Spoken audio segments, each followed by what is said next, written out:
Découvertes en 1835 par un chimiste hollandais, les protéines tirent leur nom du grec ancien protos qui signifie premier, essentiel.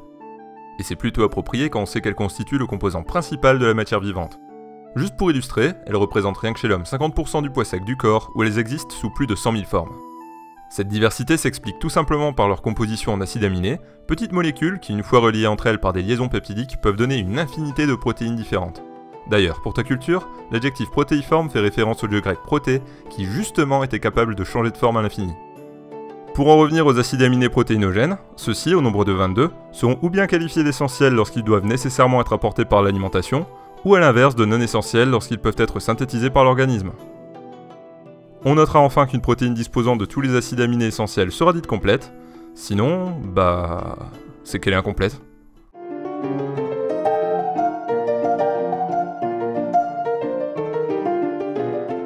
La protéine a tellement d'utilité qu'on pourrait la comparer au couteau suisse du corps humain. En effet, elle va non seulement permettre le renouvellement quotidien des tissus, comme la peau, les ongles, les cheveux ou les muscles, mais elle va aussi garantir la défense immunitaire ou encore la croissance. Et qui dit multiplicité des fonctions dit multiplicité des formes. Les protéines peuvent donc former des anticorps, des hormones, des enzymes, ou tout simplement faire du muscle, puisqu'elles sont nécessaires à leur réparation et à leur croissance. C'est un peu pour ça que les pratiquants doivent absolument en avoir suffisamment dans l'assiette. Enfin, je dis ça, les non-pratiquants aussi en fait, car en cas de carence, il n'y a pas que le catabolisme musculaire.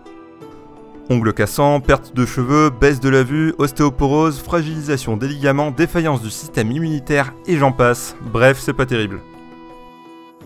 D'autant qu'en cas de pénurie, le corps ira chercher ses protéines où il peut, et je te laisse deviner qui c'est qui va manger.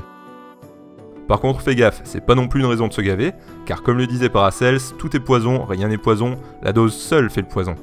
Et en cas d'excès entre l'augmentation de l'urée, de l'acide urique ou encore l'acidification de l'organisme, c'est quand même mieux d'être raisonnable.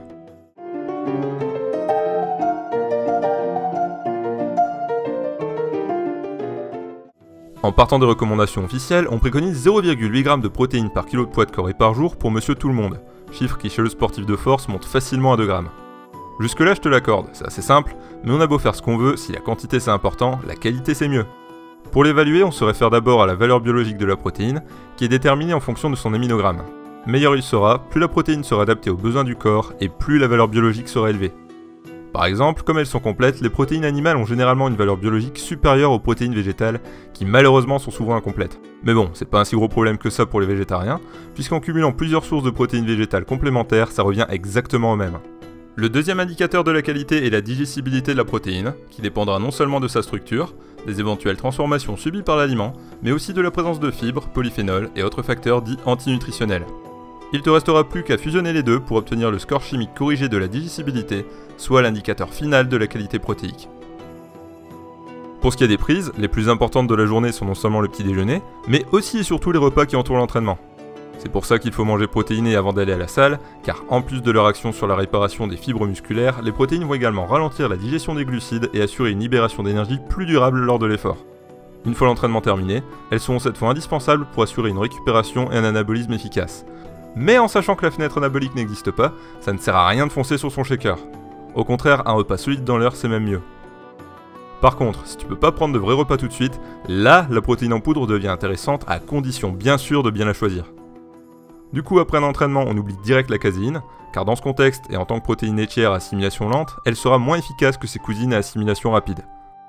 Sans grande surprise, les moins chères de la catégorie sont souvent les moins intéressantes, comme les whey fromagères, mais il faut aussi faire le tri chez les protéines laitières et distinguer la whey concentrée, accessible mais qualitativement moyenne, de l'isolat de whey qui est une forme extrêmement épurée de protéines. Enfin, au-delà de l'industrie laitière, il existe tout un tas de protéines d'excellente qualité, comme celle de blanc d'œuf ou encore celle de soja pour les végétariens. Question de préférence et surtout de budget.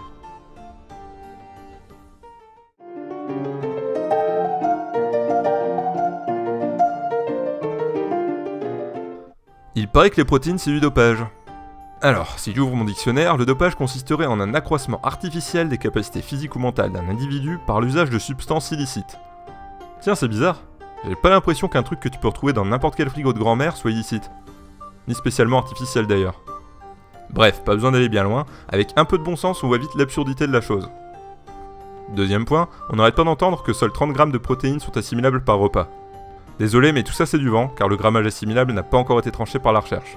Par contre, je dis pas, c'est sûr que si tu peux répartir tes prises tout au long de la journée, c'est mieux, surtout pour ton insuline.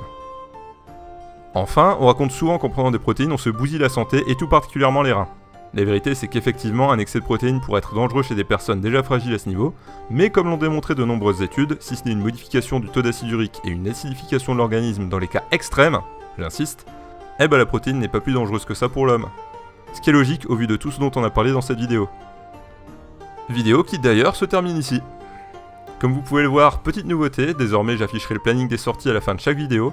Je mets pas de délai vu que j'ai hélas une vie à côté de YouTube, mais l'ordre sera respecté, sauf vidéo bonus entre temps. En tout cas, j'espère que ce nouveau format vous plaît, j'ai essayé de faire condensé et complet à la fois. J'attends vos retours.